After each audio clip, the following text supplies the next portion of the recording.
Panood na po ninyo yung statement o yung latest na video ni Attorney Rowena Guanzon. And isa po sa mga tumatak sa akin, ma'am, yung sa sinabi niya is, we cannot go on like this.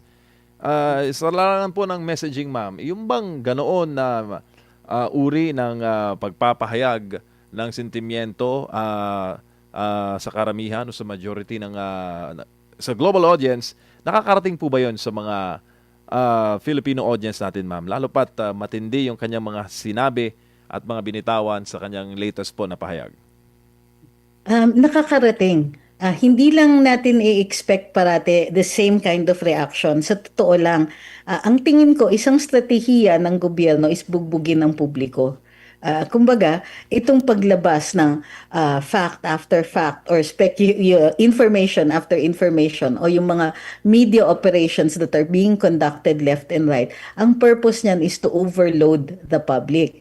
So when somebody comes along with truths katulad ng ginagawa ni Attorney Bing Guanzon, no, sometimes yung publiko, the timing might be yung publiko pagod na, jaded na, cynical na, naririnig nila, ina-acknowledge nila, pero minsan yung reaction is ano na next, anong gagawin natin, or kung wala tayong magawa, sige, kumbaga file that away for future reference, and the future reference is 2028. So sometimes the public really gets tired, kinuyog ng impormasyon. And that is actually one kind of strategy. And it's possible na ginagawa yan ng ating ng administrasyon ngayon. Na they don't care. Palabasin na lang palabasin yung mga bad news na ganyan while protecting themselves, but at the same time, yung kumbaga, with the intent na mapagod ang publiko, and they will just become cynical and jaded and not do anything. So timing is also something very, very important. In the case of Attorney Bing Guanzon, the nice thing about dun sa mga sinasabi niya is may impact naman yan, but it will keep ringing. Kumbaga, pag natapos na yung pagod, pag natapos na yung jadedness, pagka na-recover na ng Philippine public or much of the Philippine public yung kanilang idealism, her words will continue to ring true. Opo, ma'am, huling topic na lamang po, kaugnay po kay Vice President Sara Duterte. Naglabas po siya kahapon ng kanyang pahayag, no, against dito sa mga alegasyon laban sa kanya ni Madriaga. Kumbaga, magiging ano na ba ito? Tutuldok na ba ito sa mga alegasyon na pinapakalat? And dagdag din natin, mismo si Secretary Junvic Remulla na rin yung parang sabi nung nasa comment section, di ata nabigyan ng script, no, nung binanggit niya na hindi dumalaw si Vice President Sara Duterte kay Madriaga sa BJMP. Ano po masasabi niyo, ma'am? Ang isang nabasa ko is hindi siya dumalaw, hindi siya dumalaw kay Mr. Madriaga, no? And in-identify pa nga ni Sec. John Vic, kung di ako nagkakamali, si former Arnie. Congressman Arnie Teves, Teves, ano, opo. ang dinalaw ni Vice President. So, yes, significant po yun kasi that's a significant portion nung affidavit ni Mr. Madriaga. Gayunpaman, mayroong mga naririnig tayo na there are certain parties interested na guluhin pa rin yung usapan with the intent na nasiraan si Vice President at mag-i-insist sila. So, ito yung isang strategy of confusion para ma-confuse yung mga tao na may salusalungat na impormasyon. Ngayon pa man significant yung sinabi ni Secretary John Vic at kakapitan niya ng maraming tao. So, let's see in the coming days kung ano rin ang magiging retort or backlash dun sa panig na sumusuporta kay Mr. Madriaga. Opo. I expect that there will be more confusing statements to come. Opo, at ang sabi ni VP Sara na yung ginagawa po ni Madriaga ay parang desperado na para makaalis, Yes. makalaya dyan sa para magpagamit siya against sa kanya, lalo na para yung kanyang possible na kandidatura sa 2028 presidential elections po, attorney. Oh, maliwanag yun. Mr. Madriaga has everything to gain pag kinagat yung sa affidavit niya, di ba? Posibleng gagawin siya not just as a witness against VP Sara in impeachment proceedings, but in other proceedings as well. Considering na yung mga tao sa likod nito ay posible rin magdala ng impormasyon na yan sa ICC, to a criminal investigation, yung mga ganyan. So Mr. Madriaga has everything to gain. Pwede siyang mag-negotiate ng kanyang pagkakalaya. Tama po kayo doon. Or other benefits. Pag nakakulong, nakaihiwalay siya from the general population and so on. So marami pwedeng benepisyo sa kanya. At puro kasiraan lang on the part of VP Sara because as we know, yung mga sinasabi ni Mr. Madriaga ay kinakapitan din ng mga troll farms. Kumbaga, to keep reiterating it, kahit na-debunk na at lahat, uulitin lang yan ng uulitin with the end in view na ipababa ang kanyang ratings for 2028. Sabi naman ni Congressman Pulong Duterte, nakakatawa pero nakakainsulto, no? Anyay hypocrisy dahil nga itong kay Vice President Sara Duterte, panay yung banat sa kanya, wala pang ang desisyon. Hindi nga malinaw yung mga kaso sa kanya kasi kinasuhan siya sa ombudsman. Sinasabi naman na hindi saklaw siya ng ombudsman. Tapos itong kanyang impeachment, February pa, pwedeng maghain. Compare daw doon sa pagkaka-convict nga, no? At pinagtibay pa ng Court of Appeals laban doon sa dating mambabata, si Franz Castro, sa Turo Campo at iba pa. Pero parang si BP Sara pa rin yung topic, pero yung mga guilty, parang yung treatment ngayon, hindi pwedeng mailihis sa issue at talagang kasalanan ng mga Duterte. Ito rin yung sabi ni dahil Duterte po yung yung na-involve at laging binabanggit na may kasalanan po, attorney. Ay, totoo po yan. At pag titingnan nyo rin po yung mga official reactions, malaking bagay para sa administrasyon na ito ang issue ng fake news. Pero yung lumalaganap ng mga fake news tungkol kay Vice President Inday Sara ay hindi naman nila tinutukoy, hindi naman nila dinidefend si VP, hindi naman nila inilalabas ang impormasyon na tutugis dun sa mga troll farms at fake news na pinapalaganap against the Vice President. Ano yung mga sinasabi, di ba? For instance, yung amount pa lang, 165 million na nilustay na 11 days ginamit, 11 days lang na na ginasta. Hindi binabanggit, walang nagsasabing, fake news kayo, trolls. Fake news yung sinasabi ninyo na nilustay yan. Fake news lahat yan because right now, the Commission on Audit has not issued a directive or a decision doon sa next pag-provide ni VP Inday ng OVP ng additional documents doon sa mga disallowances. And take note, it is not 165 million na dinisallow. It's just a portion of that, more than 70 million ay allowed yan, inaccept yung liquidation, and only the remainder is being contested. So ang daming umiikot na fake news tungkol kay VP, ang daming very, very aggressive, lalong-lalo na on social media, and even dun sa mga komentarista on mainstream media, nakikita natin walang pumipigil at hindi po napapagsabihan ang mga nagsasabing ganyan. Whereas, on the other end, pag administrasyon, nakikita niya yung great divide pagka sa kanila.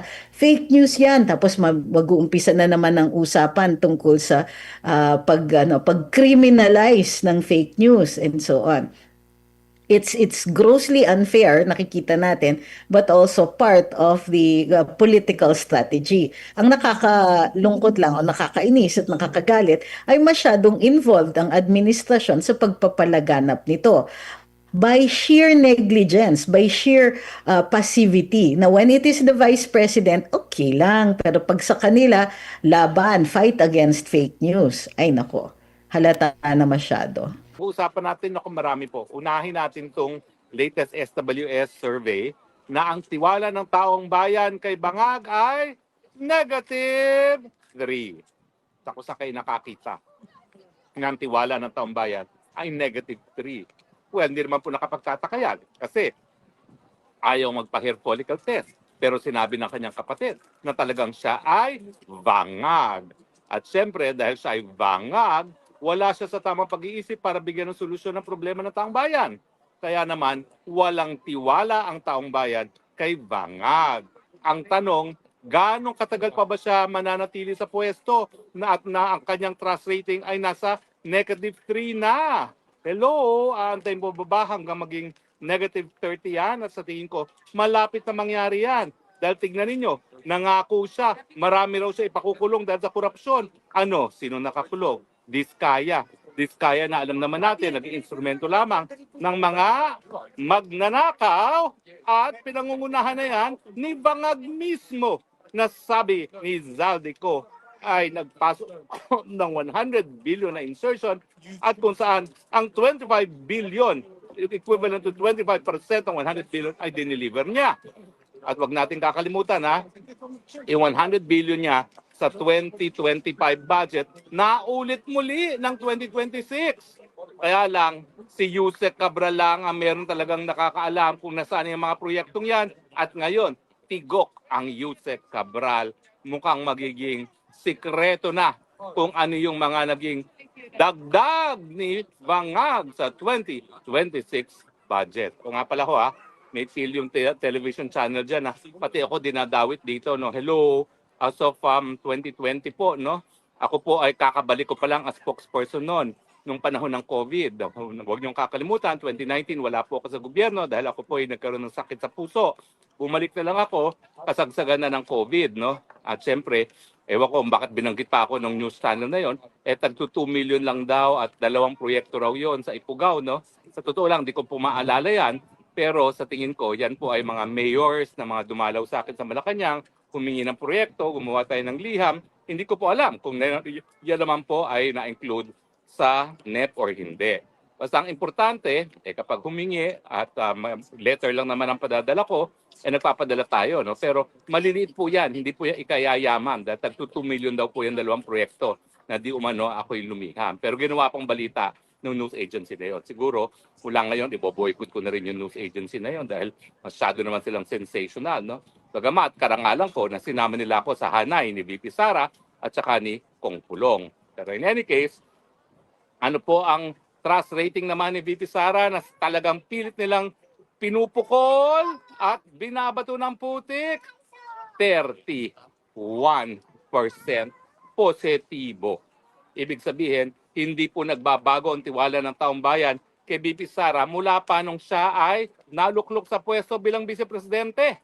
Nako, alam niyo po, that is a feat. Kasi kita niyo naman, lahat na ng putik, pilit nilang ibinato kay VP Sara, effect pa rin. At siya pa rin ang pinagkakatiwalaan ng taong bayan at siyempre siya pa rin ang ihahalal lang ng taong bayan kung ngayon ay magiging eleksyon na.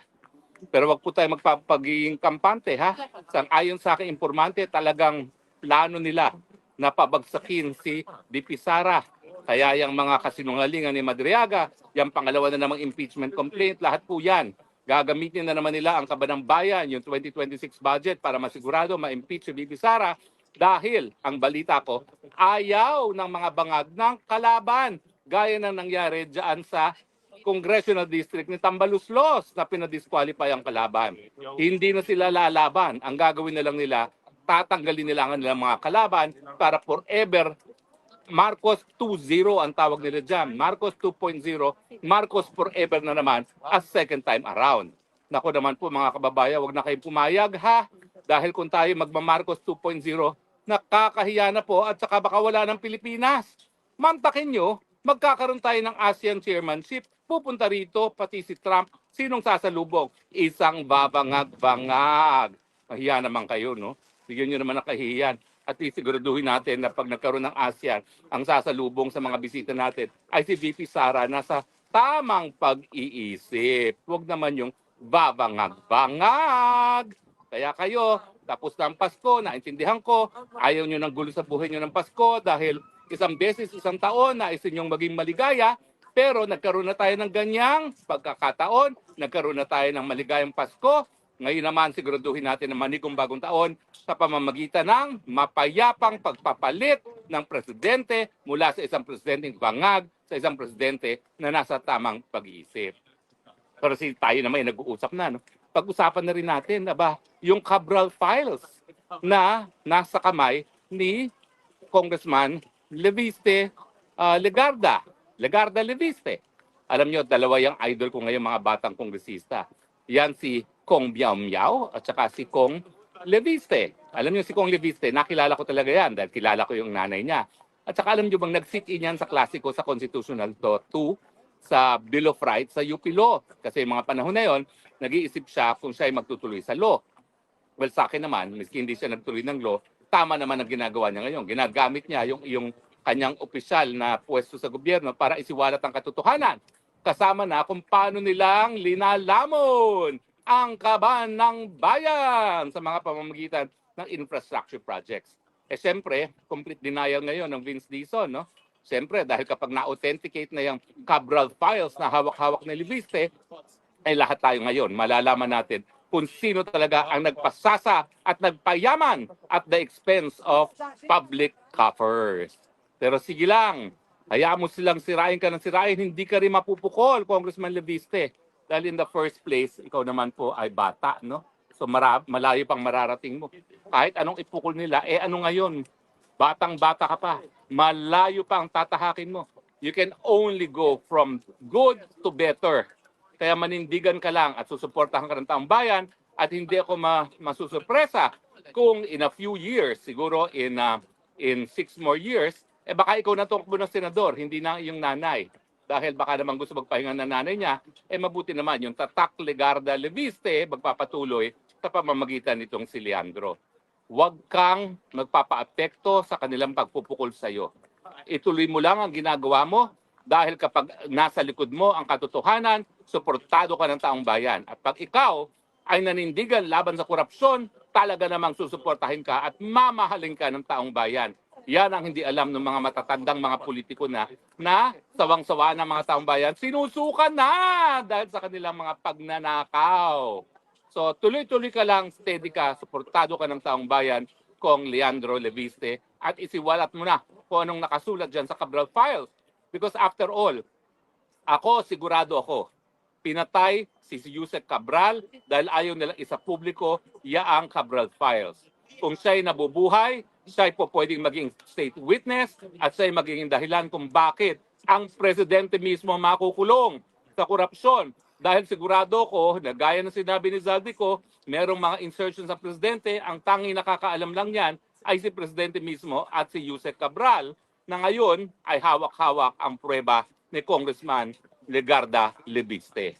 So steady ka lang, suportado ka namin dahil nais namin ang katotohanan, nais naming matigil ng korupsyon sa gobyerno at alam namin may banta sa buhay mo, pero siyempre lahat naman ng mga tao na kinikilalang mga martir, kinikilalang mga bayani, talaga namang linagay sa aberya ang kanilang mga buhay at hindi ka magiging iba sa kanila, Congressman Legarda Leviste, dahil alam namin tinataya mo ang buhay mo para sa katotohanan at para sa malinis na pamamalakad ng gobyerno.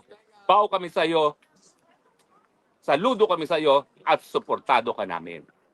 Well, mga kaibigan, welcome back to Spokes Hour matapos ang ating maikling pamamahinga para naman sa Pasko.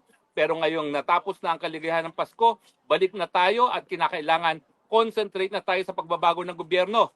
Hindi na po tayo makakatagal sa ganitong paghihirap na dinadanas ng taong bayan dahil ang presidente ay wala sa tamang pag-iisip. Siguro naman alam nyo na yan. Kaya palipasin na lang natin ang bagong taon at pagdating ng bagong taong 2026, tayo maglukluk na ng bagong presidente sa mga mapapayapang mga pamamaraan. Hindi po yung kasalanan. Yan po ay nasa ating saligang batas. Ang tawag ay people power. At pag hindi pa tayo ng people power, baka mabura na tayo sa mukha ng planetang Earth. Nagkakaintindihan ba ho tayo? Okay, tayo nagkaroon ng maligayang Pasko dahil isang beses isang taon, we give ourselves that to be merry during Christmas. Pero panahon na po para umakto sa 2026 dahil ang pinag-uusapan na natin ang kinabukasan nating lahat beyond 2026. Mga kaibigan, Merry Christmas pa rin. Manigong bagong taon sa ating lahat. Pero aking mensahe, kinakailangan manindigan na para sa katotohanan, manindigan na para sa malinis na pamumuno, manindigan na sa tunay na pagbabago, alisin ang mga bangag sa pwesto, ilagay ang mga nasa tamang pag-iisip. Ito po yung spokes ng bayan nagsasabi, I love you Philippines. You're the only country I have. You're the only country that I love. Bye! Tingin niyo po maapektado yung kanilang political capital din dito, ma'am? Kasi nabanggit ni Vice President Sara, yung mga paninira sa kanya. Ano yan, bahagi yan ng pagharang sa kanyang posibleng kandidatura for 2028. Hindi po ba sa mga nakalipas, merong sisiraan, meron ding nagpapapogi. Kaso, hindi epektibo yung kanilang paninira, hindi rin epektibo yung kanilang pagpupogi po, Prof. Oo, Admar, no? Sa tingin ko, dapat pag-aralan nila yung strategiya nila. Kita mo yung kay Madriaga, biglang nag-fall ng dot. 'Di ba? Parang ang init-init nila, grabe ang salsal nila sa media. Nung sinabi ni BP Sara, hindi ko yan kilala, hindi ako pumupunta sa jail, Bureau of Jail. Tapos bigla nagsabi si Secretary Remulla, hindi siya ang pinupuntahan, iba. So, hindi tama yung script. Sino naglabas ng Madriaga? 'Di ba? Makikita mo may kanya-kanyang spheres of influence na nag-ooperate yung mga operators nitong administrasyon na ito. They may not necessarily be aligned with the administration, pero sige, bugbugin nyo ng bugbugin si Duterte. Pero reverse ang nangyayari. Imbis na nawawalan ng lakas si Vice President Duterte, siya pa yung umaangat. Clearly, hindi siya nag-benefit dyan sa flood control projects. Hindi siya kasama dyan sa kaguluhan na yan. When compared to the Intelligence and Confidential Fund, napakaliit yung kanya at nawala na noong 2024. Trabaho lang siya ng trabaho. So, makikita mo talaga nagba-backfire. Pero, ang sense ko, ipagpapatuloy nila yan. Kasi, parang 8 individuals na ang inooperang tumakbo. So, ang makikita natin senaryo sa 2028, marami siguro tatakbo para hatiin ang boto. So, I've never seen itong demolition job kay Vice President Duterte is far more greater than the demolition job done on then Speaker Senate President Villar and then si Vice President Binay. Ito kasi walang pahinga kay BP Sara since 2023. So makikita mo, parang lahat ng plano nila ipolitika. Parang lahat ang plano nila gamitin ang pondo ng bayan para sa politika na makakatalo kay Sara Duterte at mapropromote ang kanilang kandidato. Pero kapansin-pansin, ma'am, yung mga ganitong klase din po ng mga paninira, di ba, hindi rin ito naging effective kahit pa noon pa, kahit sa panahon ng tatay niya, kahit nung tumatakbo pa sila sa posisyon, tumatakbo yung tatay niya sa pagka-presidente, during sa kanyang termino, bumaba siya, may mataas na grado. Itong si Vice President Sara naman, galing sa LGU, galing sa lokal, naging national figure. Ganun din mataas pa rin yung kanya pong grado sa taong bayan. Parang hindi sila natuto sa kanilang mga nagiging hakbang. Parang akala nila na yung nagawa sa nabanggit nyo po kay Senate President Villar and si former Vice President Binay, tingin nila naging epektibo, pero meron na silang history during sa past administration na sa kabila ng paninira, siguro nagtagumpay sila doon sa pagpapadala sa ICC, pero yung paninira parang hindi nagre-reflect sa mata ng taong bayan. Well, Admar, dalawang bagay kay Presidente Duterte. Unang-una, lumabas siya sa administrasyon niya, natapos siya with the highest approval rating in presidential history. Pangalawa, yung rendition na ginawa sa kanya sa ICC, no? Yun paulit-ulit na sa tingin ko ang supporter base ng Duterte lumakas dahil dun sa nangyari. Nakita naman natin ng 2025 election. So yung mga ibang analyst na nagsasabi na wala na, nanghina na ang Duterte, wala na mga OFW, yun ay propaganda. Dahil nakikita naman natin no, ang tulong na ginagawa from The Hague and in other cities of and countries of the world na pag pumupunta doon ang vice presidente talagang sinasalubong siya. Ang difference lamang between Presidente Digong at si Vice President Sara, si Presidente Digong kasi surprise hindi siya nasa realm ng national politics, sinupresa ang lahat. Kaya nagulat ang taong bayan, no? Very authentic leader. Hindi nga natin sa national politics kasi hindi sanay ang taong bayan sa nagmumura o yung pananamit, etc. etc. Pero pag nakita mo si Vice Presidente naman, nanilbihan ng national. So ang nakikita kaagad yung attitude ni Vice President, nakikita yung work ethic niya, nakikita na diretso na ako ang pinaka top of mind ko nung sinabi niya wala naman akong barkadang politiko, wala namang malapit sa akin. Tapos itong Kapaskuhan nung sinabi niya na ba't naman ako mag-greet, di ba? Ang mga salitang yan, never mong naririnig sa national leaders. So, makikita mo na ito ako. Tanggapin nyo ako o hindi, ito ako. Unlike yung pumapasok sa national, talagang iniiba ang imahe to suit. Itong si Vice President Sara Duterte, hindi.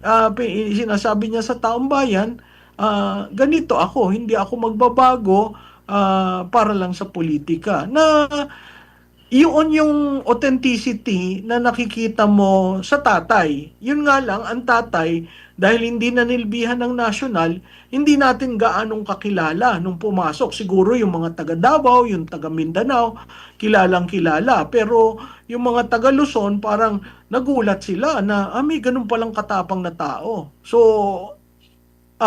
that's major difference. Yun nga lang, siguro what works for the Vice President is the high approval rating of the father as well as unfortunately the rendition in the ICC na patuloy na hihinagpis ang Duterte base dahil basta ganun na lang pala ang kadali magpadala ng isang dating pangulo na nilbihan ng tapat ng 6 na taon.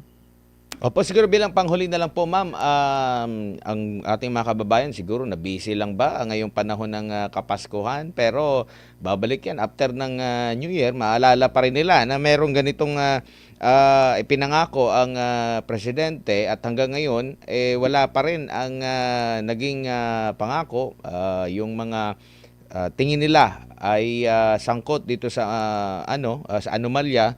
Naging merry at happy pa rin yung kanilang Christmas at New Year kasi hindi pa sila na bilanggo, Prof.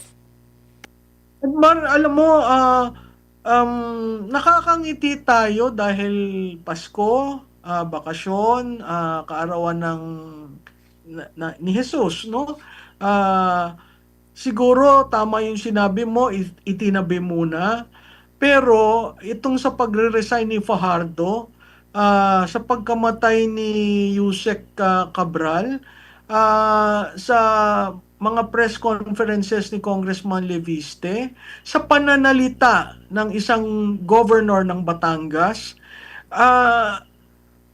lalong nagiging masidhi ang hinaing ng bayan, lalong nagngingit-ngit ang Pilipino dahil patuloy na binubudol sila dito sa mga nadidiscover natin. Hindi maliit na pera ang 1.2 trillion na nawala ng 3 taon. Hindi maliit na pera ang 6.7 trillion na aaprubahan sa 2026 budget.